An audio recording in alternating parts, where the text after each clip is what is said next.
Jay here, Stretford Paddock. This is the Paper Talk. As you can see, I'm not outside Old Trafford. I'm not in the studio. I am in my kitchen, and the weather outside, it's mild. It's mild. I'm going to go for a run in a bit, so it's not too shabby.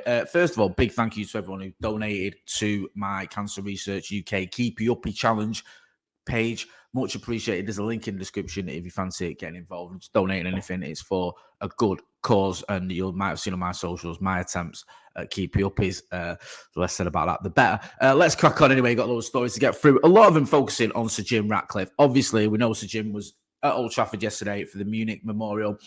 There's also a lot of stories doing the rounds. They were doing the rounds yesterday afternoon, yesterday evening, but we'll mention them now because obviously they're still doing the rounds, and I don't think we've spoken about them yet, about this sort of new stadium plans.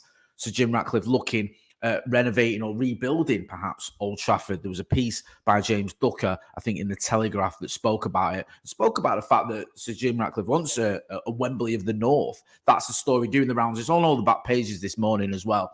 Wembley of the North and that sort of thing doing the headlines. In fact, you know what? I can tell you some of the. I think should be able to tell you some of the headlines off the back pages this morning. So I think the Mirror says Old Trafford, says Ratcliffe revamp to transform ground into Wembley of the North. So there you go, Old Trafford. Are we feeling that one? What do you reckon? There's another one here. What's this other one I've got from the Express that says Wembley of the North? That says New Trafford on the cards, and it's going to be huge. It says Sir Jim Ratcliffe wants to turn Old Trafford into the Wembley of the North as part of bold plans for his Manchester United investment. Now, there's talk that maybe the new stadium could be a new stadium on land next to Old Trafford, where Old Trafford is. So you'd have it just basically adjacent to where we are now. So you'd keep the same sort of area, almost the same ground, but not the same stadium. Now, I've seen online a lot of people are divided on this. A lot of people don't want a new stadium. They want Old Trafford renovated.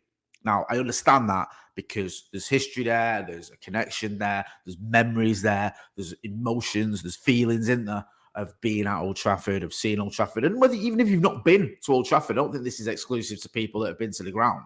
You could never have been to Old Trafford and still have an emotional feeling and attachment to that stadium and want Manchester United to stay there. Now, I have said it in the past. I'm not going to change my mind now, and I'll be honest with you.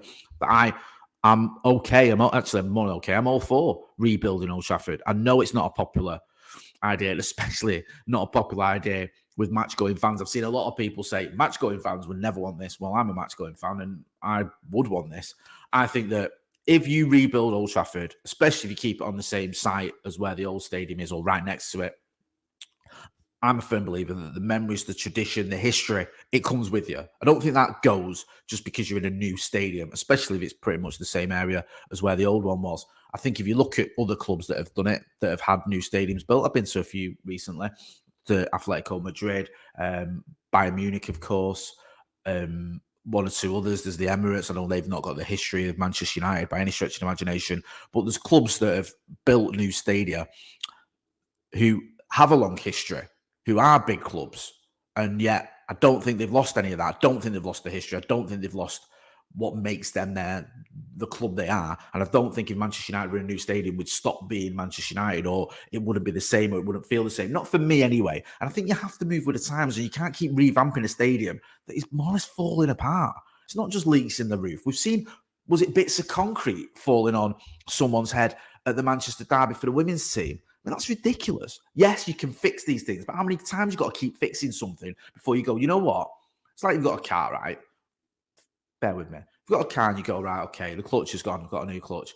Oh, do you know what? I've had to put a new start motor in it. Oh, that's gone. Oh, it needs new wheels. The wheels are knackered. It needs a new axle. The axle's bent. It needs this, that, and the other. It needs a new engine. It needs a new windscreen. The windscreen's shattered. It needs a new everything. You know what I mean? It needs a new carburetor. I don't know anything about cars, but if you keep replacing everything in a car constantly, is it the same car? Or is it get to a point where you go, you know what?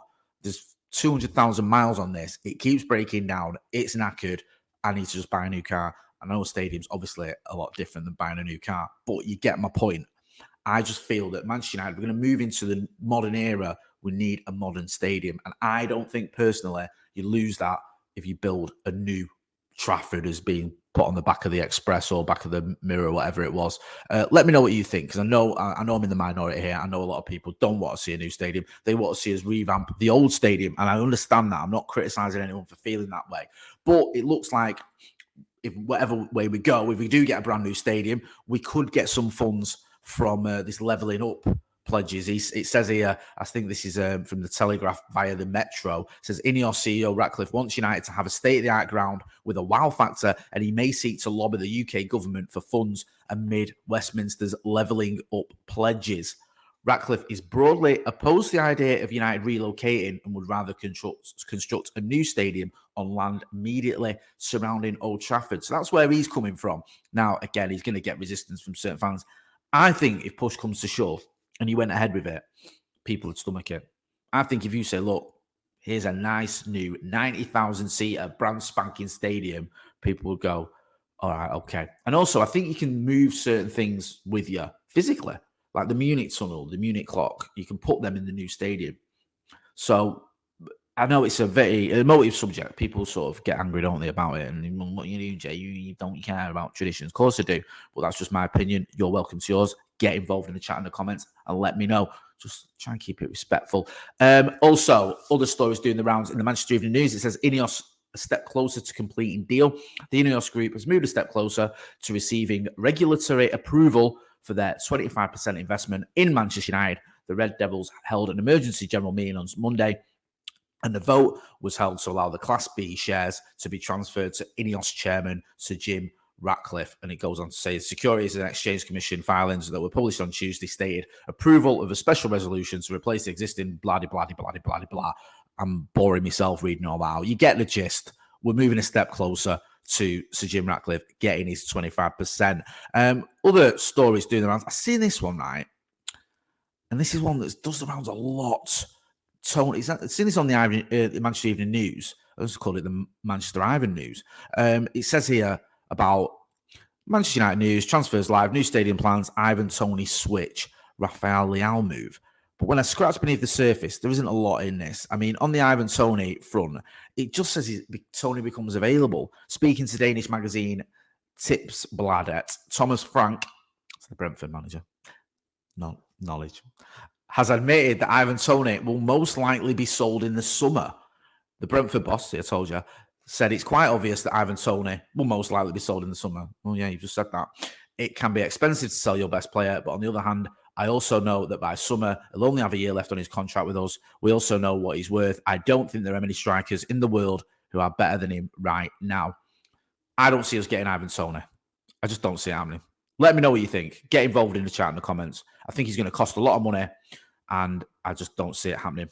It also says here, further down the Evening News, I think they've got a story here from the ESPN saying that Ratcliffe has a transfer plan, and it's clear that he's got targets such as Bayern Munich's Joshua Kimmich, Alphonso Davies, Lille striker Jonathan Davis, and Neil midfielder Kefren Thuram.